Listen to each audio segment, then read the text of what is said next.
All right, that's more testimony from Scott Dungy. Joining me now, Elura Nanos. Elura, how are you? Hi, great, Vincent. Thanks so much. Oh, yeah, always a pleasure to see you. So I want to touch on a few things here. We're listening to that testimony from Scott Dungy, who is Mike Williams' best friend, or was, shall I say, and he mentioned a few things.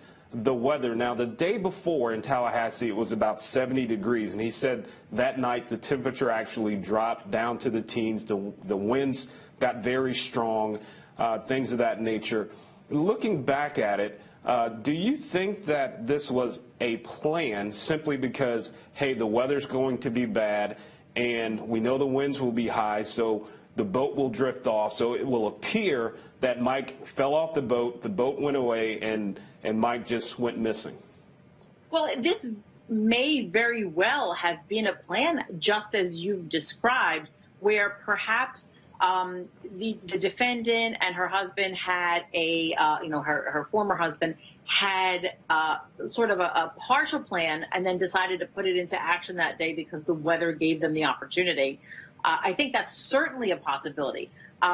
I doubt the plan was hatched, on that day just because of the weather, but I could see it being a situation where they'd had a partial plan and felt that this gave an opportunity to put that into action. Yeah, absolutely. To your point, maybe not planned for that specific day, but it gave them more opportunity. And one of the other things I found interesting, and we got about a minute here, he found this jacket, you heard Scott's testimony, with Mike's ID in it. And, of course, the body was found several miles away, not even close to where they assumed he went missing. So, again, does that point to this was a perfect plan to make it appear this was an accident? It certainly could. I mean, certainly if I were planning to stage an accidental death and actually it was a murder, leaving the person's ID just where one would expect to find it would be a great detail to put in there. What it does not do, though, is point the finger at Denise Williams as right. opposed to just her husband. Right. Because, Elura, I hate to cut you off. We got to take a quick break. We'll have so much more to come. That trial is expected to go live in the next few minutes. Stay tuned to the Law and Crime Network. All right, it looks like they're admitting a piece of evidence there. Laura, I want to ask this. You and I were talking. This case, of course, Tallahassee is a very small town, although it's a college town. This is made 48 hours. It was on Crime Watch Daily. Do you think the jury may be affected by the national coverage that this got? Because I'm sure everyone in that small town of Tallahassee has seen those national programs. I think that it would have to be affected, but the variable is we don't know how it's going to affect things, because it could affect things in a way that's helpful for the defense, but it could also affect things in a way that's helpful for the prosecution. Right. Now, do you think the judge in this case has said, hey, ignore what you've seen about this trial or heard about this trial? Your job is to listen to the evidence. I'm sure the judge has said that, right? I'm sure the judge has said that. The judge always says things like that.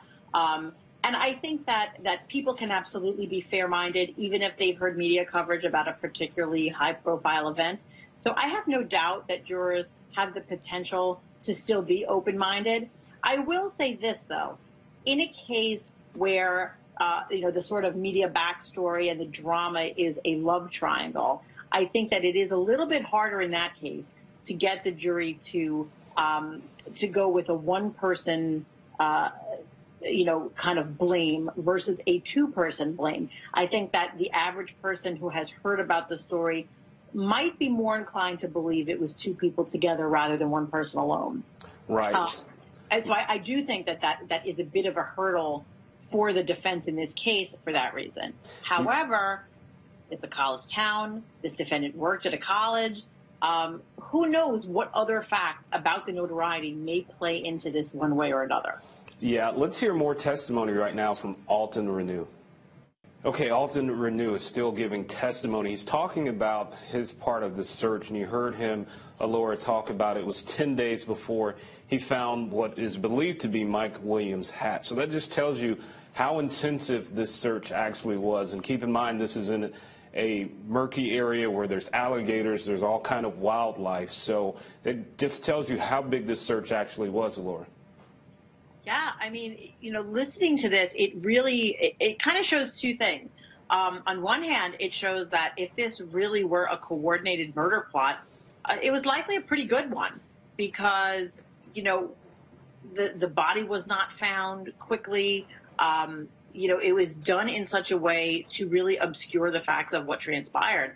But on the other hand, what it's also doing is it's really underscoring for the jury how much pain this whole thing has caused. So it's like not only have we lost someone, not only are the loved ones of the victim affected, but there's also this whole other problem that happened as a result, that we wasted taxpayer money. It involved a lot of people. It was an extensive and exhaustive search.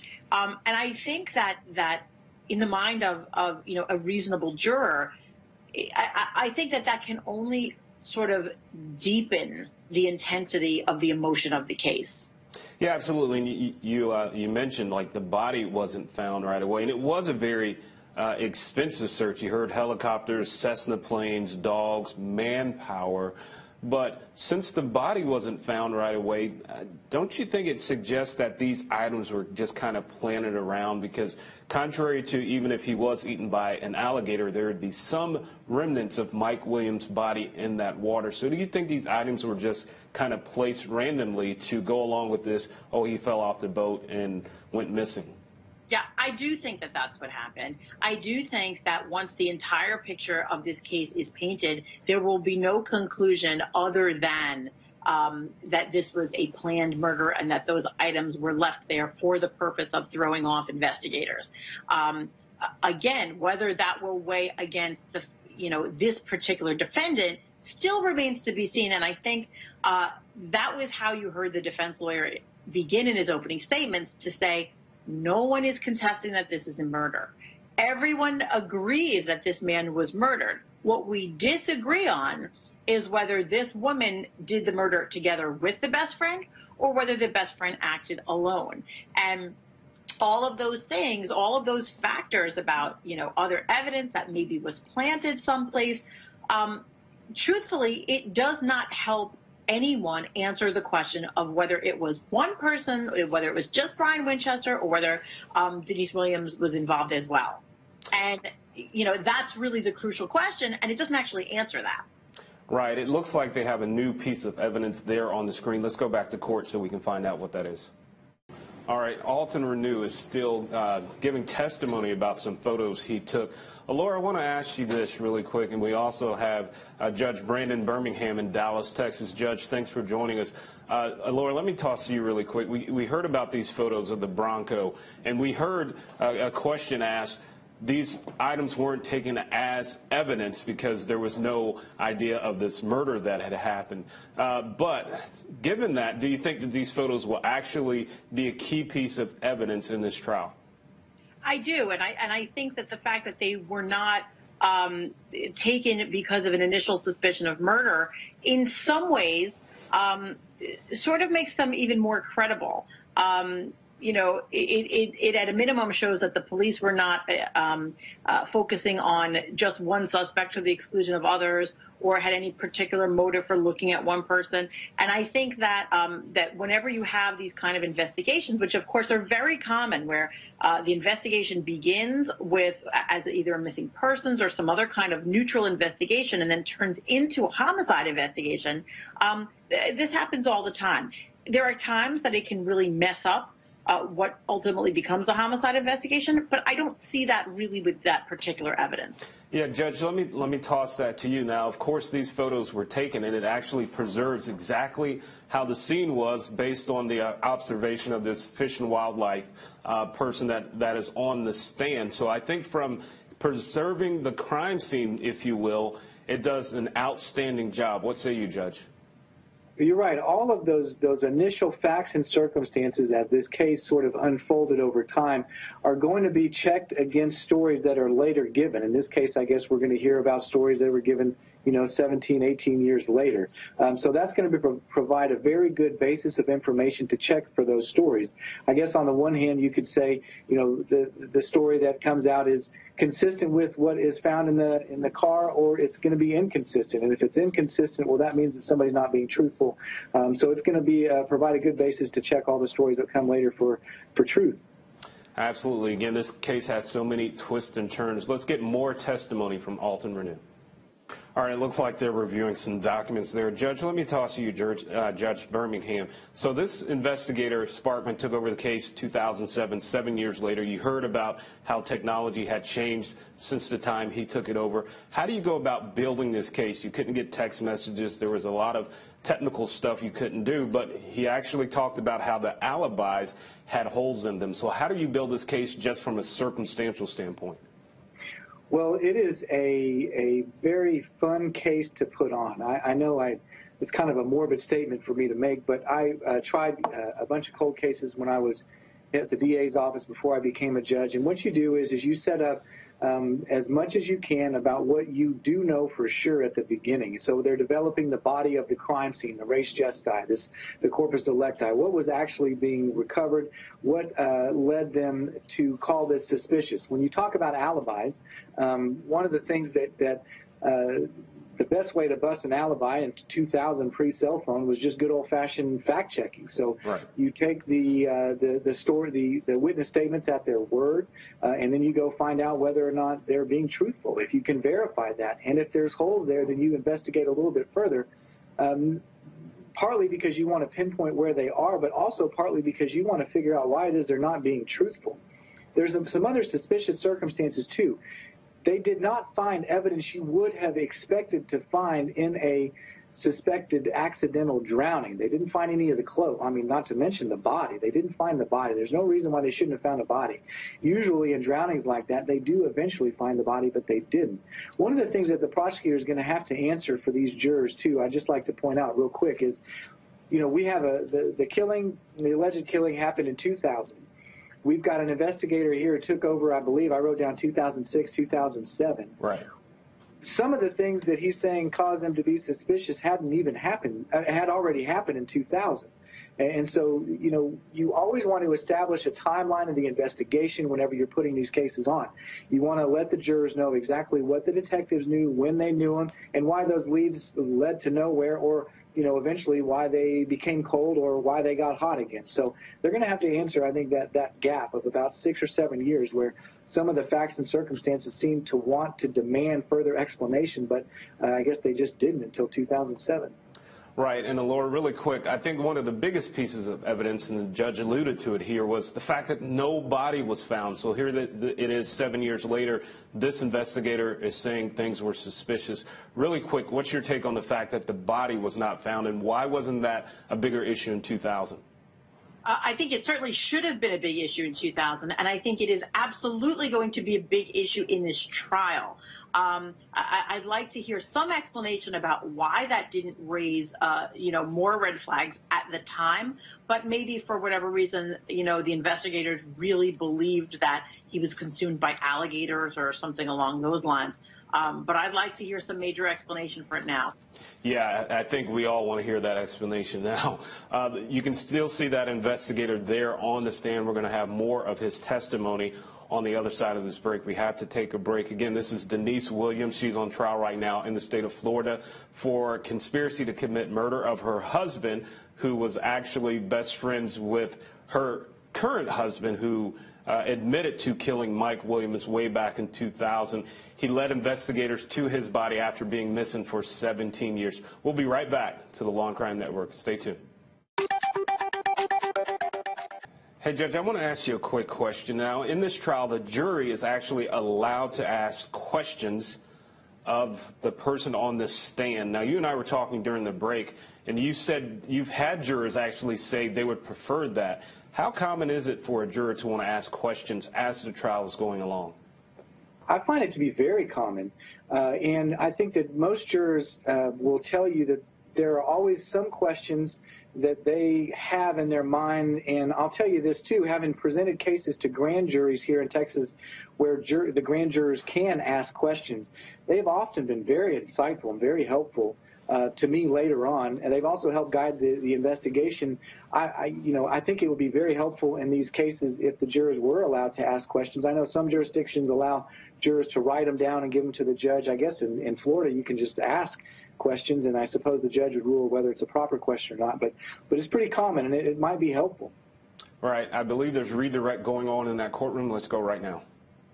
All right, that investigator just left the stand there. No juror had a question there, which is pretty surprising. Laura, I want to toss to you first. Still with us, of course, is also Judge Birmingham. But you heard the defense lawyer say there were no eyewitnesses to this case. Did you go down that avenue? So it sounds like he's trying to say, really, that what evidence do you have against Denise Williams that she was involved in this? You have no eyewitnesses to say she was there. He talked about how he couldn't get text messages from the phone. So it sounds like the defense attorney here in this case is saying, hey, you don't even have a case against my client. Yeah, and that is how the defense lawyer, Philip Padovano, that's how he began, by saying there is not only reasonable doubt, he said there's no doubt and there is no evidence against my client. And that is a bold statement. We see defense lawyers all the time saying there's not enough to meet the burden of proof, that there are some doubts, but we don't usually see statements so bold as saying, look, there's no evidence here at all against my client. And that is exactly what he said, and I think that's where we're going with this. Yeah, now, Judge, let me toss to you, because we heard the prosecution on redirect say something that you've heard a lot of times. I've heard as an investigator. You follow the money, and you follow who has the most to gain by someone being dead. And especially when you're talking about a spouse that had, I believe, 3 life insurance policies, if I'm not mistaken, one totaling $1 million. You follow the money, and that's what the prosecution is saying in this case. What say you, Judge? Identify a person who benefits from the killing, then that has, for time immemorial, been a motive to identify who the killer might be. But in the same way that, a common defense has been, my client doesn't have anything to gain by this killing, so therefore he must be not guilty. If you can identify a motive and that somebody actually followed through with and did actually benefit from that motive and accomplish the aim of the crime, then that's pretty powerful evidence in favor of a guilty verdict. And I guess what you're also going to hear the prosecutors do throughout this case is to develop that nobody else had a motive to kill him. And perhaps you might hear on the defense side, though, that somebody else was mad at him. So you're going to see probably in this trial either the erasing of a motive or the building up of a motive for somebody else to try to explain why this person was killed. Right. Now, Laura, really quick, now we know that Brian Winchester in this case was given immunity for his part in the I guess, murder of Mike Williams. So I'm sure the defense will say, well, this guy can say anything he wants because we can't do anything to him. And how do we know? Again, you have no evidence that my client, Denise Williams, had anything to do with this. That's exactly right. That's actually a very important point. In many trials that we've seen where the wrongdoing is at least alleged against 2 people, it makes perfect sense that you would not expect one defendant to turn on the other, or that sometimes you would expect one defendant to turn on the other. Right. In this situation, Brian Winchester has nothing whatsoever to lose. He could go on there and he could explain how he planned this murder with Ms. Williams or not. And I think in that context, it's important because the jury may be saying, why isn't this guy telling the truth about her involvement, despite the fact that he could with no consequences to himself. So it may be something very difficult to get around, and the jury may infer that the reason he's not pointing the finger at involvement with her together is because there, in fact, was no involvement with her together. Right, absolutely. So it looks like that court is actually on about a 10-minute break. While they do that, we're going to take a break here on the Law and Crime Network. Stay tuned. We'll be right back. All right, it looks like the judge is back in that courtroom. We're going to get back there in a second, but Judge Birmingham, I want to toss you. You heard this investigator talk about his days at the FWC, Fish and Wildlife Commission, and he talked about how he would always find the body. And of course, anytime you're talking a murder case, it's great to have a body, but they didn't have this body for 17 years. You saw the jurors, they looked at actual photos of what were basically remains. It was not a body. So how well do you think that will play into the decision of this jury as to whether there was a murder here or just something else? Well, it's proving the corpus delicti of the crime. I mean, it is the entire ballgame. If the argument is that this was an accidental drowning, and that's the argument, then there has to be some proof that the body was found in a state that would be totally inconsistent with that. If there's some evidence of injury, maybe a gunshot wound, maybe there's a bullet left over, that won't erode over time like the human body does. So there's got to be some proof of that. Perhaps where the body was precisely located, it didn't settle there naturally, but it was dug there. So maybe that's another indication that it was put there. So you've got to really look at the details of where this body was located. And is it consistent with being placed there, or is it consistent with sort of coming to rust there? And so you're going to have to, if you're a juror, be convinced that it was placed there. Right. Now, Elura, let me ask you really quick. It looks like there's movement in the courtroom. But again, Winchester was given immunity in this case. So what's to stop him from coming into court and saying, hey, listen, I said I shot him, but that's not really true. He actually drowned. And then, boom, this case goes up in smoke. Yeah, there's absolutely nothing to stop him from saying anything. He has total immunity. So I think that whatever he can give to this story, whatever information and facts he can lend to the story, are going to be maybe not totally credible to the jury, but are going to certainly be relevant, important, and listened to by the jury. So, I think we're going to have to see what he says. But I agree with the judge that really that body is going to have to provide us with some physical evidence one way or another about what it means and where it was located and why that's important. Right. Now, again, for our viewers that are just tuning in, we're waiting for a new witness to take the stand, but Denise Williams is on trial right now for the conspiracy of the murder of her husband, Mike Williams, who went missing back in December of 2000. His body was found 17 years later. You've heard us talk about Brian Winchester. He told investigators he actually killed Mike Williams and disposed of his body. He actually led investigators to where his body was. Again, he went missing back in 2000. He actually ended up, you can see him there on your screen, Brian Winchester. He actually ended up marrying the defendant in this case, Denise Williams. They were actually having an affair back around the time Mike Williams went missing. And prosecutors are saying that it was a love triangle. It also had to do with several insurance policies that Brian Winchester himself actually wrote on the victim, one of those totaling $1 million. So, Judge, let me ask you this. $1 million, that's a heck of a motive, in my opinion. You know, I've seen people kill literally for $1,000. So here we are talking $1 million. What say you? Well, don't you think it's really peculiar that you've got a guy who's got an insurance policy on his best friend?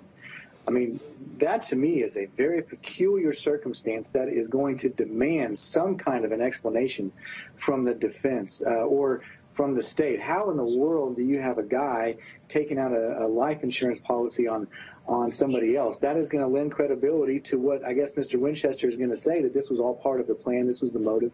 And man, oh man, that's pretty powerful evidence that there was in fact a motive. And of course, when you couple that with the fact that she would have been another beneficiary of that second or third life insurance policy as well. The fact that that relationship had blossomed into an affair maybe 2 or 3 years before the killing, the fact that 5 years after the killing they actually got married, and that this was all a secret until the marriage ended, which is, I can just tell you as a cold case prosecutor, you solve cases basically in one of two ways: DNA or some other scientific evidence, or a breakup in a relationship where somebody tells the other person's secrets, and that appears to be where this trial is headed. Right, and that's one reason I don't mix friendships with business. I never would have let my friend write an insurance policy on me. There's a new witness on the stand. Let's go to court right now. Hey, welcome back to the Law&Crime Network. During the break, Brian Winchester himself actually took the stand. The jury was not there. The judge was advising him of his rights. Now, a recap, he was actually granted immunity in the murder of Mike Williams based on his leading investigators to where his body was found. You can see Winchester there on your screen. I still have with me, of course, Elura Nanos and Judge Birmingham. Elura, I want to talk to you first. We heard testimony previously from that Florida law enforcement agent there, and the defense made it clear that he had no tangible or physical evidence against Denise Williams in this case. And I mean, you heard it there. Like, where do you go from here? How do you prove that she had anything to do with this? Again, she's charged with her former husband's murder and conspiracy to commit murder. Yeah, I hear you, and I have to tell you, I really thought that that was a terrible answer. Yes. From that law enforcement officer on the stand.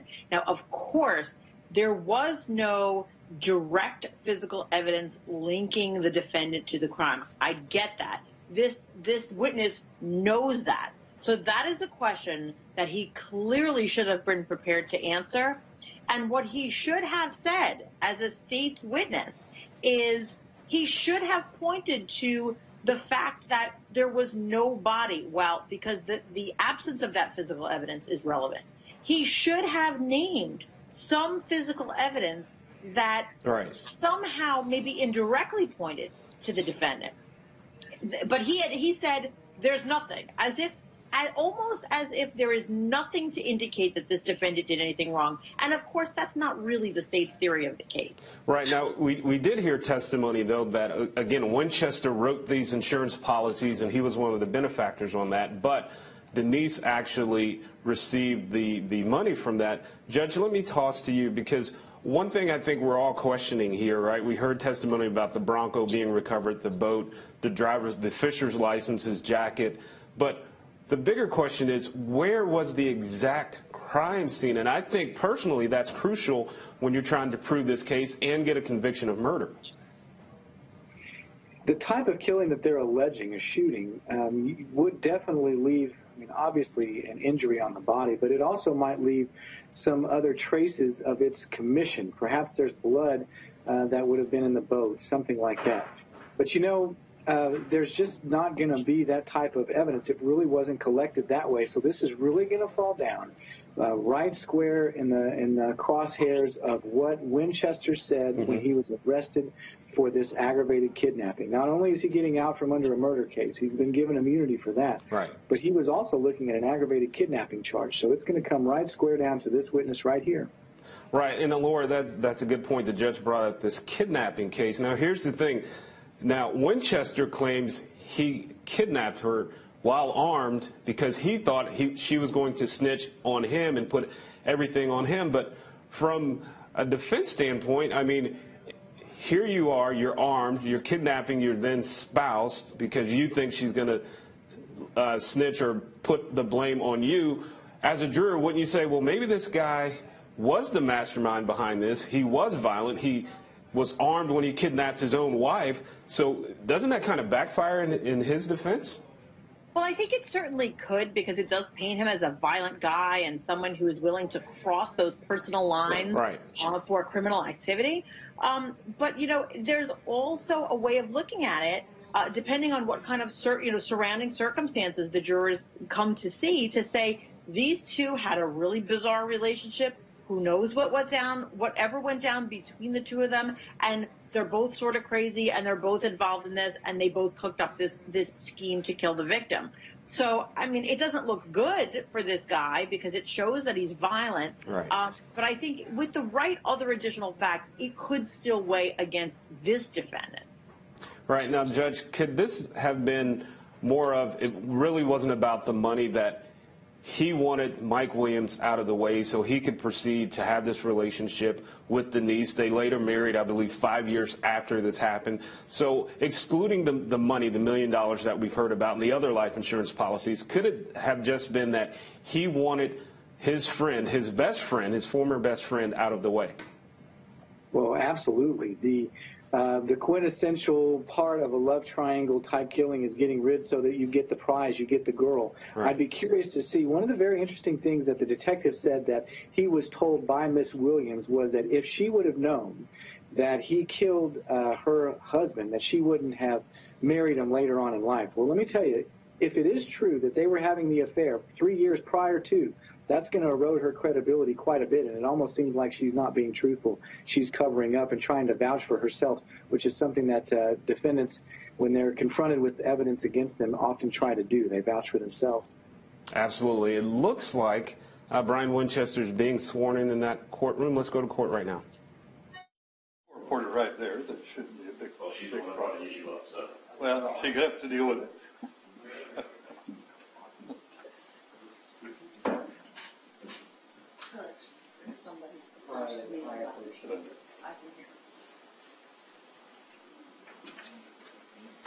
Have the jury.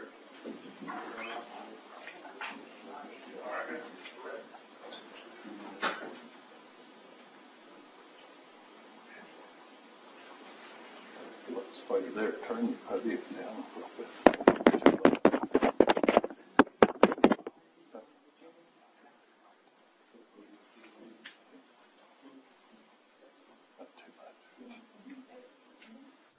All right, it looks like they may be having some issues there with the microphone while they wait for that. Again, this is Brian Winchester. Back in 2017, he led investigators to the body of Mike Williams, his former best friend. Brian Winchester had began an affair with Mike's wife sometime before he went missing way back in 2000. We've heard a lot of testimony today, Judge. We heard testimony from investigators. A lot of the evidence was not collected at that time in 2000 because they thought they were dealing with a missing persons case. So from an evidentiary standpoint, do you think that can affect the investigation, affect the conclusion of this trial? Well, it's going to be really fascinating to see how these very excellent defense attorneys are going to go after Mr. Winchester. You know, they really have two ways to go about it. Are they going to fight that there was a killing? Sorry, Judge. Looks like he's taking the stand right now. Let's go to court. All right, we got to take a quick break. I'll be signing off. Elura and Judge Birmingham, thanks so much for joining us. When we return, Heather Hansen will have this chair. Stay tuned.